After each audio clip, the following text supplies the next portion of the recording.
As I've evolved from my humble beginnings, I've had the opportunity to be in a lot of rooms. The more people I've met, the more stories I've learned. Stories of passion, trauma, triumph, and resilience. These are the stories that inspire us, that remind us of the humans. We can all learn from the untold stories in each of us, regardless of where you come from. And now, I'm excited to share these stories with you. This is EPEC Conversations.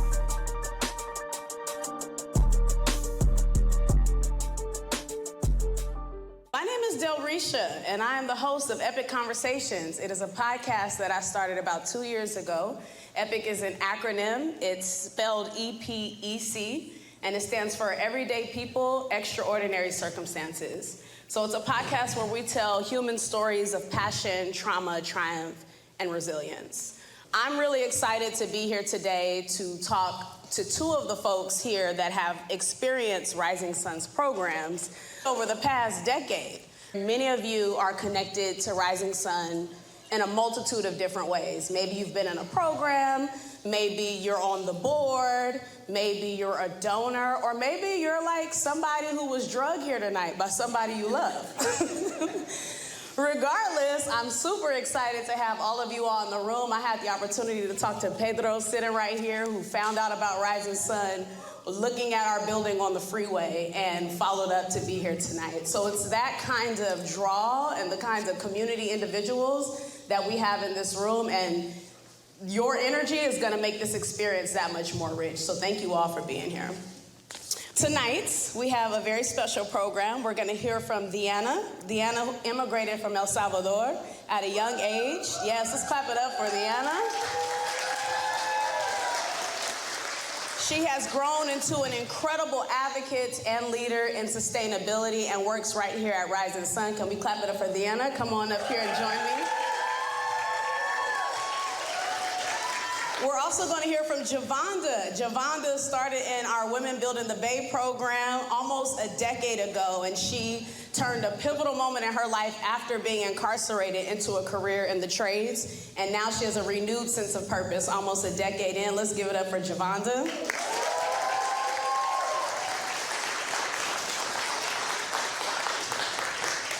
And while she makes her way up here, I think I'd be remiss if I failed to mention that all of us have a personal tie to Rising Sun. I mean, we're back here, right?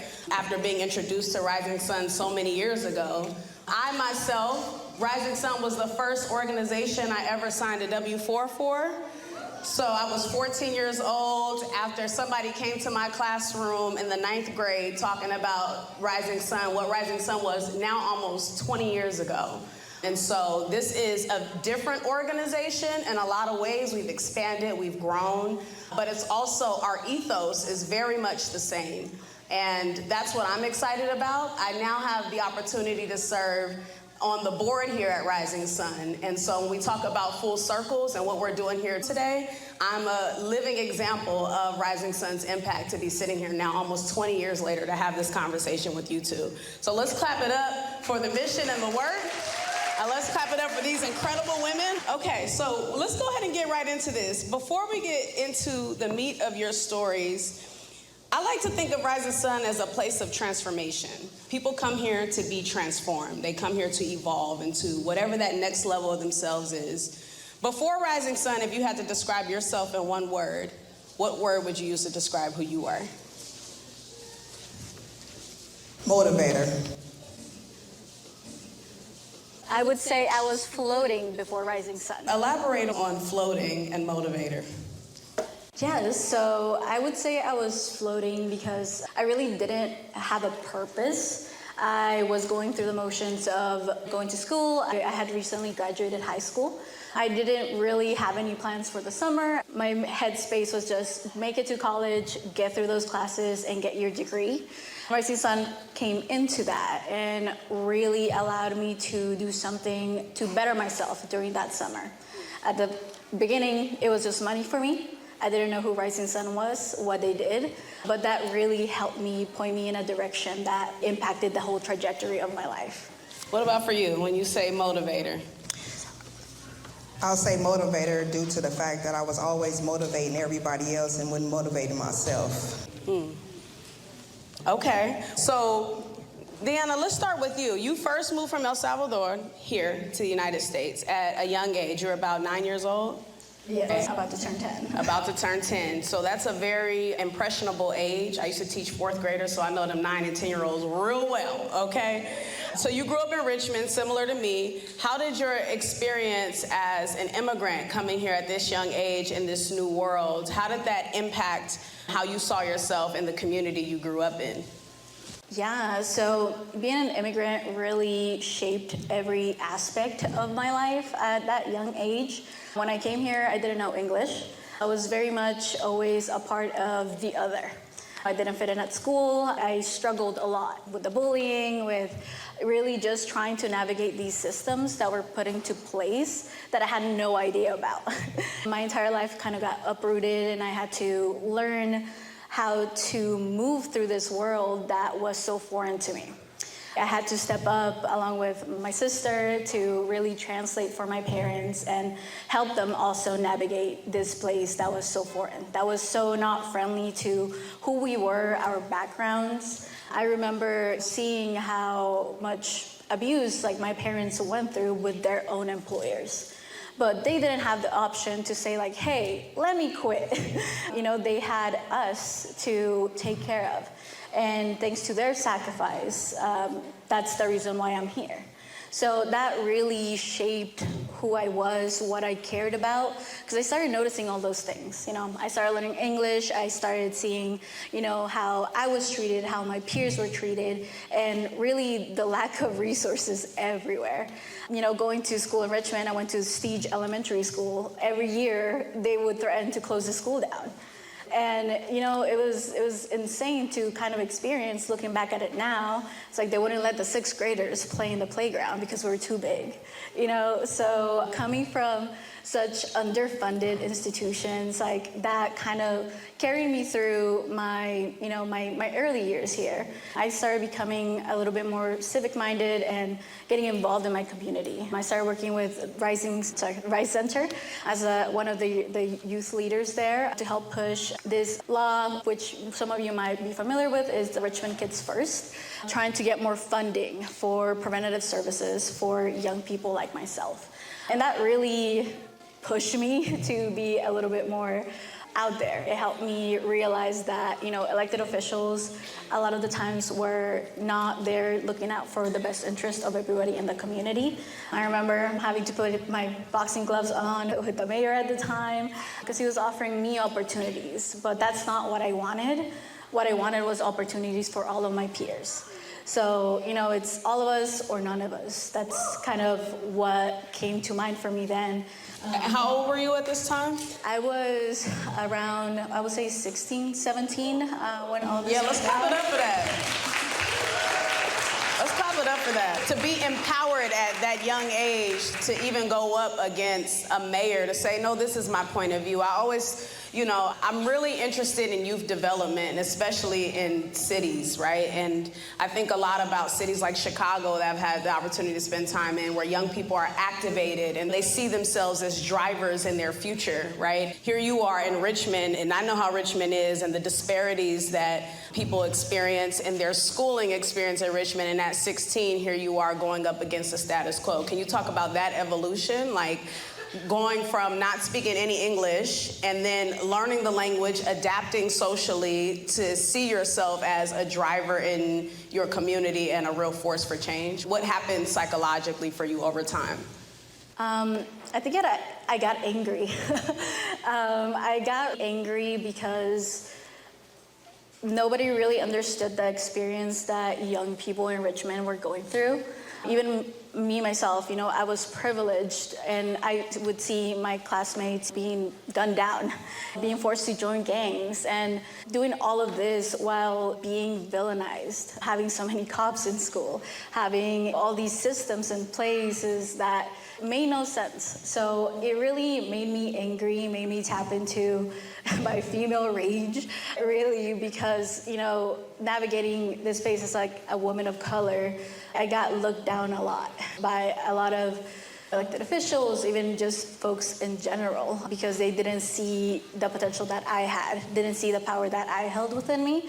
So really I used this anger to propel me into doing something else. And I think that's really when I started to look at my community and feel like I had ownership over it as well. That I wasn't just a bystander, that I could actually do something.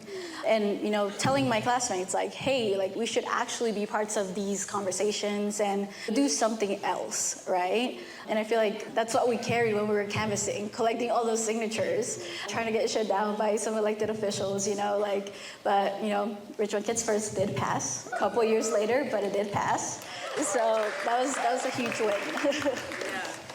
And for you, Jovonda, life looked very different for you. Talk to us about your childhood and your upbringing.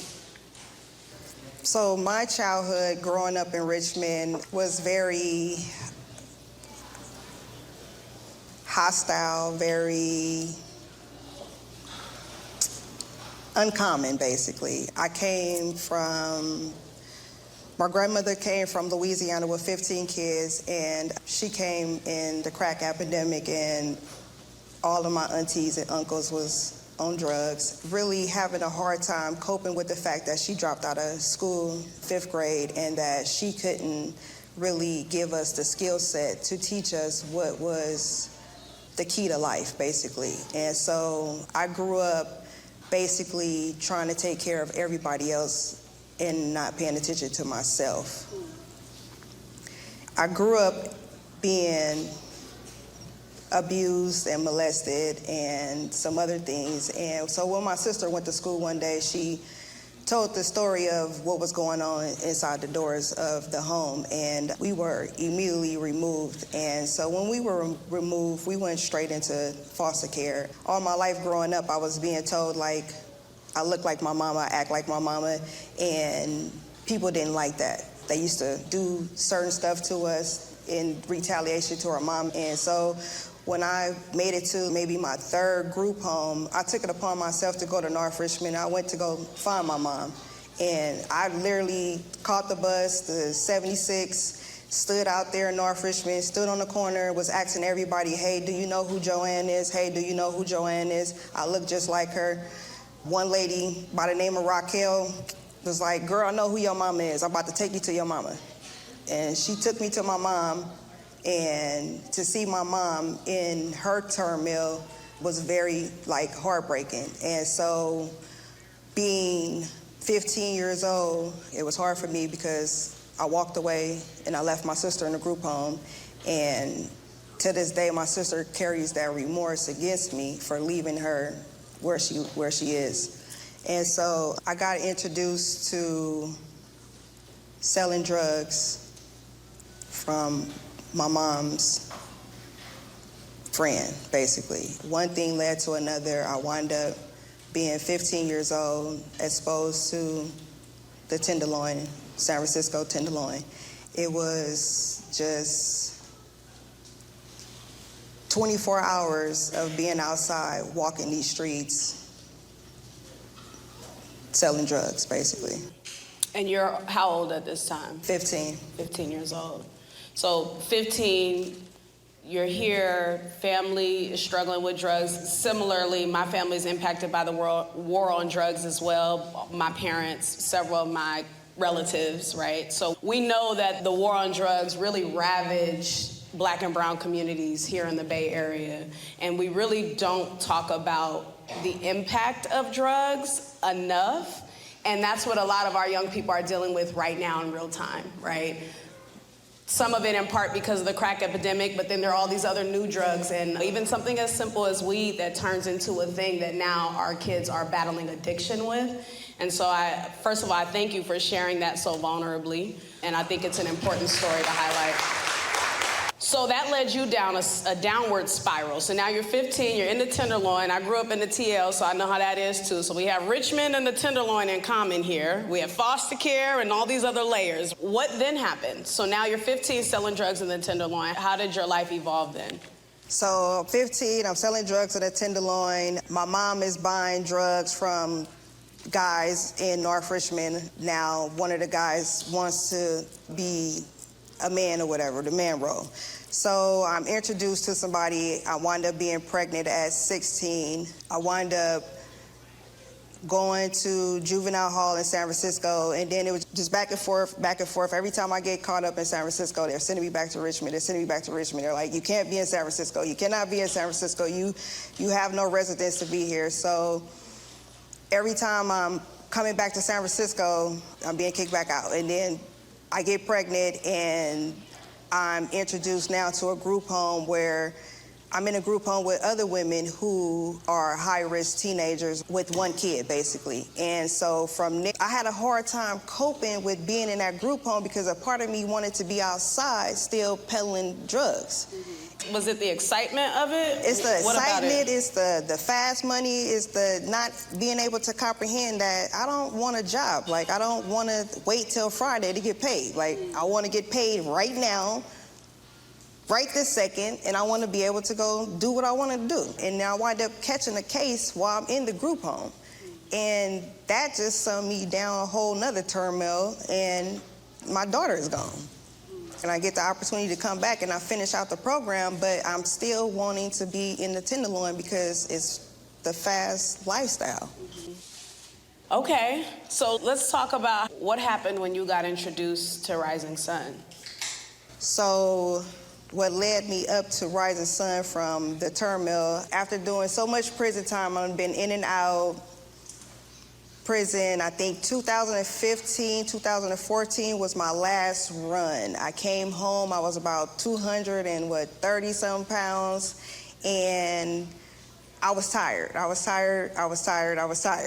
can't even express how tired I was. Do you mean like in your body? Do you mean like in your spirit? In my spirit, I was tired. Like, I've been to all the women's prisons. I did the whole fire cap thing. Like, I was up and down. And I was just spiritually wise, I was tired. And so at my fourth pregnancy, being pregnant with my second son, I'm in the welfare office and I'm like, something has got to give. And I'm just standing there in the welfare office and I'm looking around. I'm just looking around like, okay, I see all these job listings. I see these postings. Where's the one that's going to stick out to me? Where is it? And sure enough, that poster stuck out to me. Women's Building the Bay. Let's give it up for our Women Building the Bay program.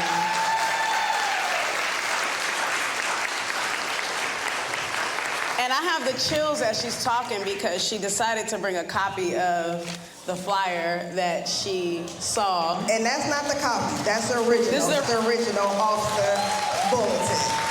What did this mean to you, seeing this? Like, what was it about this flyer? It was something about this flyer that stuck out to me. It stuck out to me. It was just women on the rise. That's what stuck out to me. Women on the rise. I'm standing there rubbing my stomach. Women on the rise. My son was due November 20th. 3 months after I had him, I called this number on this flyer. Zelda. She not here today. She couldn't make it. But let me tell you, this lady stuck with me, took me under her wing, and kept me going the entire time.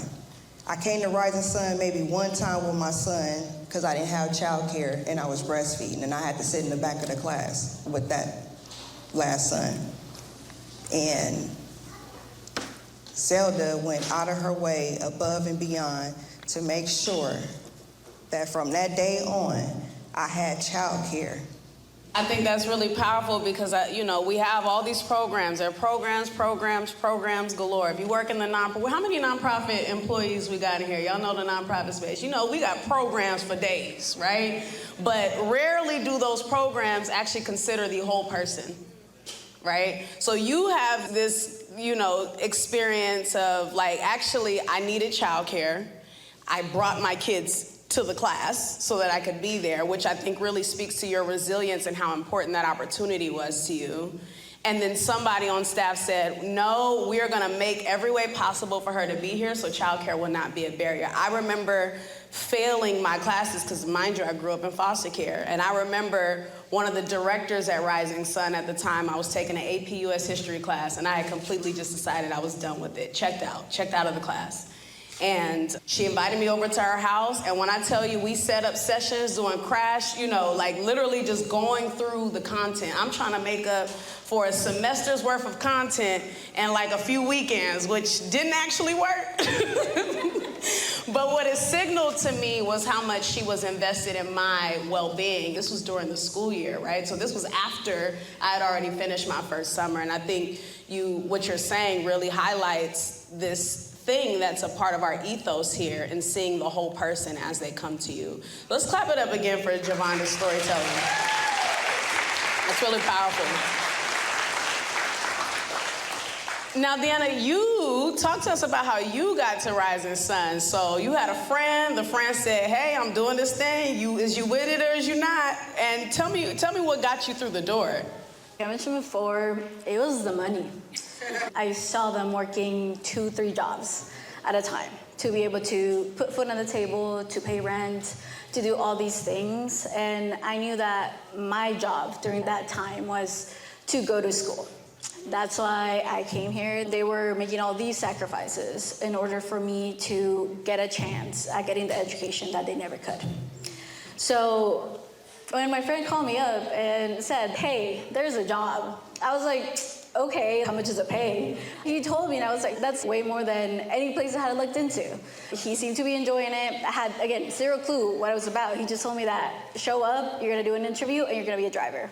And I was like, okay, I have a car, I can drive. So I showed up, and one of the older staff members, Alejandro, did my interview. And, I ended up getting hired, and I was just like, okay, let me put in my hours, let me get through this, and I'll be on my way. I'll have some funds for when I actually do start college. But it turned out to be way more than that. It turned out to be a very, very supportive group of people. My managers, my coworkers, even when I messed up, they would be there to pick me right up. I was a very shy person. I know that I was advocating for the backseat, but this space really pushed me to come out of that shell and really create connections with my coworkers. I remember, one of my coworkers, Troy, she's still out there. I still see her once in a while, making me take videos. And I was like, what? That's kind of weird, but, that really helped me get closer with my coworkers. And it really allowed me to come out of my shell and be okay being around other people. Be okay with, advocating for myself, because I had never had that experience before. And it went from being just an opportunity for me to get some money, because it's a privilege for people to be able to take unpaid internships or to do work that is free or not fairly compensated. I call it my first job, because really this is the first time I had a W-2, right? So really it helped me set the standard for how I was going to move through the world after that. It really helped me do something that was worthwhile. This was my first introduction to workforce development and what that even meant. I didn't know that this was a thing out in the world. I heard of school, take a class, but I didn't know that there was people out there actually investing into young people, helping them do better things in the future. So that was my first, exposure to it. I loved it. It was amazing, and I kept coming back. I came back that following year, again as a driver. I came back the year after that. I was a summer program manager. And that, gave me the perspective of the other side, right? I wasn't one of the youth participants anymore. I was somebody there to mentor them. And I found that tapping into my own experience, that was something that people wanted to hear. It really allowed me to step into my own power and understand that my lived experiences actually meant something. That it wasn't just something that people would dismiss, because that's what I was used to. Every single institution I had been a part of in my life was dismissing who I was. So really, Rising Sun allowed me to do that. And I would have come back even more summers, but the pandemic happened. Rising Sun really helped me support myself through college. That money that I was making in the summer was really pivotal to, buying groceries, buying a book. So really, it allowed me to have some financial mobility. And I felt like I wasn't being a burden to my parents. So that really changed how I saw the world and how I saw my career. I really didn't think that I would get that out of a 6-week program, you know?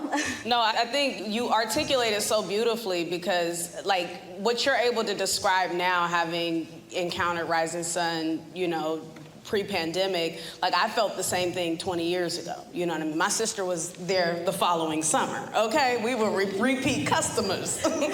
But more than that, I think it really did teach me what professionalism was.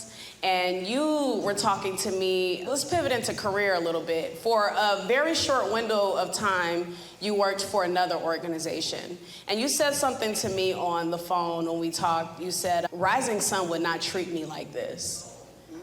Tell us about that encounter with that organization, and what was it about your experience at Rising Sun that set the standard for you to decide, I actually need to do something else? Yes, so after I graduated college, I was very burnt out. I took a job as an office assistant at a landscaping company. I thought, I'm good at organizing things, I'm good at making phone calls, like what could go wrong? Turns out that a lot can go wrong. In that job, and I held this job for maybe 5-6 months. This job turned out to be massively predatory. Not just for me, but for the other employees. There was screaming, unmet expectations that were just too much. Nobody could keep up with those. There was some very unlawful things going on, withholding paychecks, things like that. That made me just think back to Rising Sun. And that's when it made me realize Rising Sun would not treat me this way. Those jobs, those summers with Rising Sun and Climate Careers really helped me shape my standards for what a workplace was supposed to be. And, you know, I was used to experiencing something supportive, something that was going to help me grow, something that I didn't dread coming into every single day. And that job was not it. It was simply not it. After a very heated argument, there was shouting, there was just a lot of things that were very threatening to how I felt, my emotional and mental well-being. That's when I decided to quit. You know, during that time, I was in talks with Rising Sun, potentially coming back. Didn't end up working out, unfortunately, for that summer. But that, you know, those standards that I set with Rising Sun helped me get out of that situation.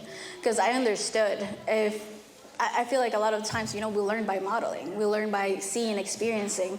And if we don't have those supportive environments, how are we supposed to know when we're in a toxic one? How are we supposed to differentiate when, you know, people are taking advantage of you and when you're being taken care of, right? I thank Rising Sun for that and setting up those standards for me.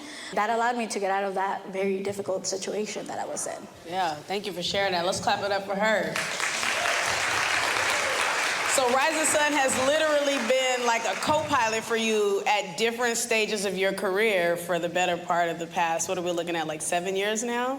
Yeah, about 7 years. For you, how Rising Sun not only helped you with stability and really grounding, and you attribute your pregnancy and your love for your son for a good portion of that as well.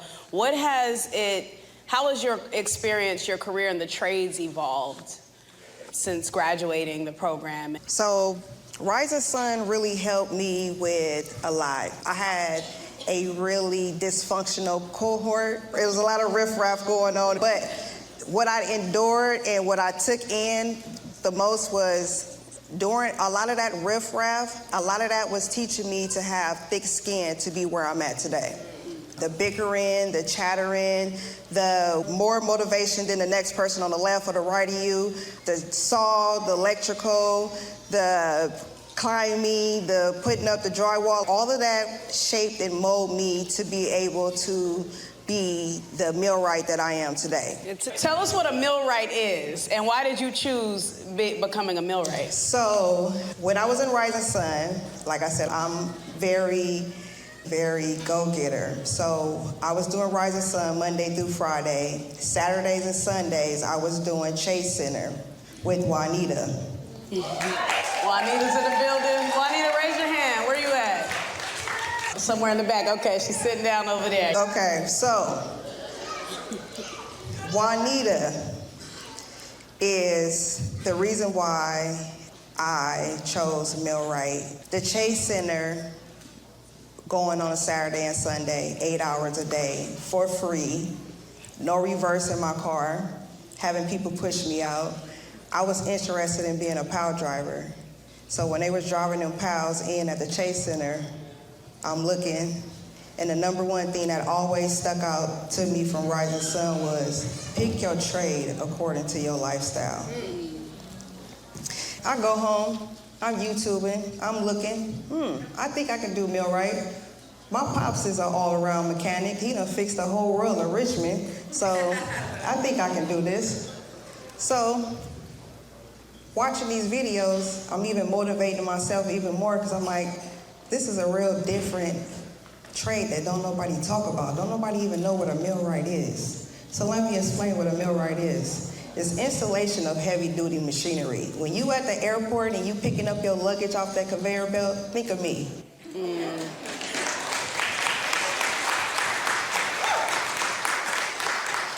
When you sitting down and you eating that It's ice cream, think of me. We inside of the It's factory, okay?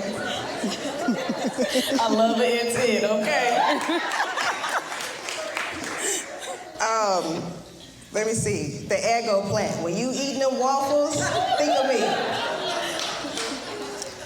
When you pouring some salt on your food, think of me. I'm at the salt factory too, all right? So installation of heavy-duty machinery is all types of machinery. We are also the maintenance of anything that we install. So anytime we install something, we go back and we make sure that the maintenance of that machinery is still going and still going to a T. I can't express enough more of machinery besides the fact that it's just machinery. Optimal walls, car stackers. I even made car stackers. I got some car stackers I did in here in Oakland. Optimal walls, I've been all around Oakland putting in optimal walls, all around. Trying to think of what else machinery. I can't even think of anything else because everything is just machinery. Last job I completed the San Francisco water treatment plant. Machinery, pumps, alignments, heat exchangers, actuators. It's all mechanical work. Thank you for that. Thank you for painting that picture for us. Can you, let's clap it up.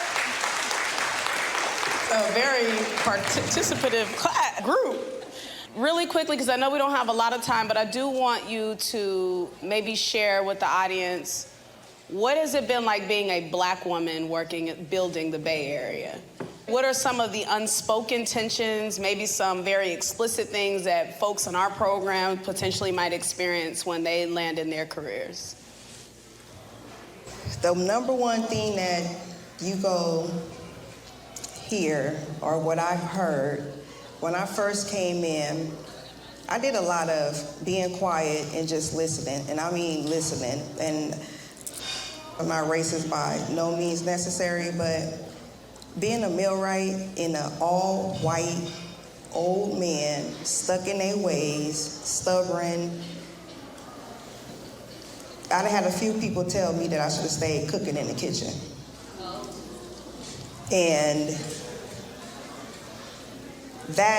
saying that to me makes me even work harder at what I do. It makes me keep my toes 10 feet down even harder. And being a mother in the trades as a minority, you really gotta have thick skin, and you gotta really be able to poke your chest out and really have the thick skin of, can't nobody tell me where I'm gonna be today or tomorrow.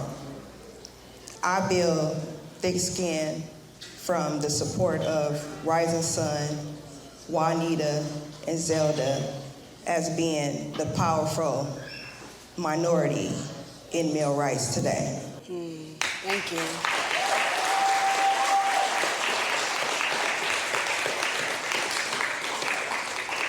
Okay, listen, the program sells itself. I'm just kidding. If Rising Sun is proof of what's possible, what do you wish more people understood about what's required to stay the course? And that question is for both of you.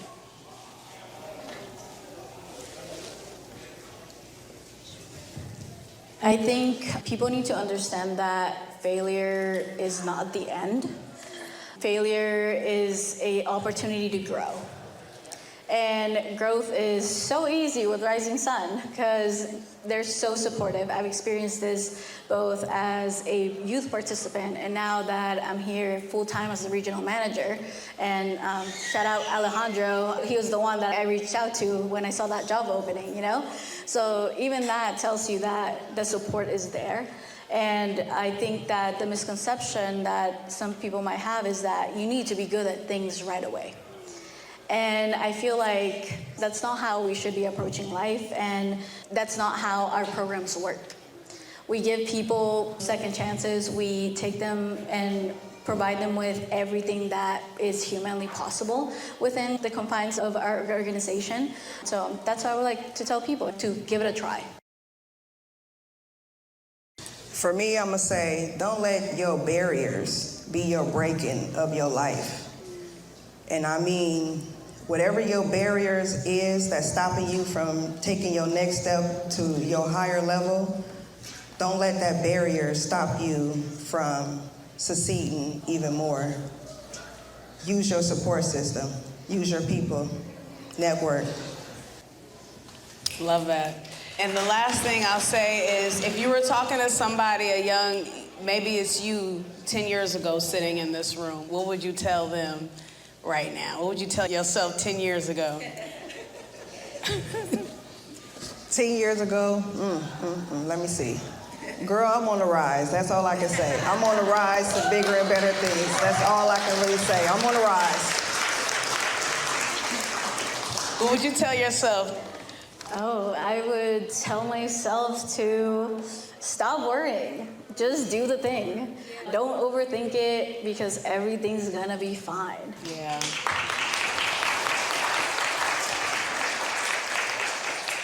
These are the stories that really make up the essence of who we are in this organization. We are really a come as you are kind of organization, but it's really not until you start talking to people and peeling the onion that you really understand what it took for each of these individuals to show up, to just be here, to commit and to complete it, to complete the course and to have careers as a result of this. You on the admin side with Rising Sun and you actually in the trades and myself on the board. So I just want to thank you both for these really powerful stories and for being a really solid example for all the folks in this room about the power of community, grit, and your resilience. Can we clap it up for these women and their journeys?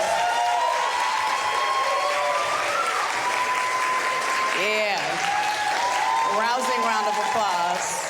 We can all learn from the untold stories in each of us, regardless of where you come from. And now, I'm excited to share these stories with you. This is EPEC Conversations.